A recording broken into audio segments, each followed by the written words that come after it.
ఇక్కడ లగచర్ల కేసు కేసీఆర్ 10 కోట్లు ఇచ్చారు. తమ వెనుక కేసీఆర్ కేటీఆర్ ఉన్నారని నిందితులు ధీమాగా చెప్పారు. హైదరాబాద్ వాసి సురేష్ను కలెక్టర్ హత్యకు నరేందర్ రెడ్డి పంపారు. చర్చలు లేకుండా దాడి, హత్యకు కుట్రే. తొలిసారి కేసీఆర్ కేటీఆర్ పేర్లను ప్రస్తావించిన రాష్ట్ర ప్రభుత్వం. నరేందర్ రెడ్డి రెచ్చగొట్టే ప్రసంగాలు పెన్ డ్రైవ్ హైకోర్టుకు అందజేత. ఇంకా సిఎస్ డీజీపీకి ఎన్హెచ్ఆర్సీ నోటీసు. ఇక్కడ లగచర్ల కేసులో రాష్ట్ర ప్రభుత్వం తొలిసారి అధికారికంగా మాజీ CM KCR, BRS working president KTR హస్తం ఉందని పేర్కొంది. ఈ కేసును ఎదుర్కొనేందుకు కేసీఆర్ 10 కోట్లు విడుదల చేశారని వెల్లడించింది. ఈ మేరకు హైకోర్టుకు వివరాలను, సాక్ష్యాలను అందజేసింది.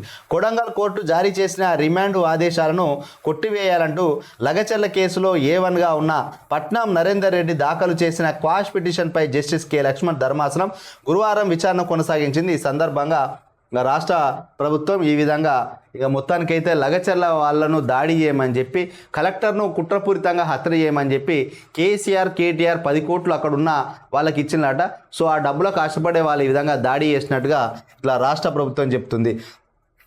మొత్తానికైతే హత్యకే కుట్ర చేసినట్టుగా తెలుస్తుంది. ఇంకా అదేవిధంగా అక్కడ మాజీ ఎమ్మెల్యే పట్నం నరేందర్ రెడ్డి యొక్క రెచ్చగొట్టే వాక్యాలు కూడా ఏదైతే ఉన్నాయో అవన్నీ కూడా పెన్ డ్రైవ్లో వేసి కోర్టుకు సంబంధిస్తే దానిపైన క్వాష్ పిటిషన్ వేసింది కదా, నరేందర్ రెడ్డిని అక్రమంగా అరెస్ట్ చేసి విడుదల చేయమని క్వాష్ పిటిషన్ వేస్తే దానిపైన దర్యాప్తు చేస్తూ కీలక వ్యాఖ్యలు చేసిందంట.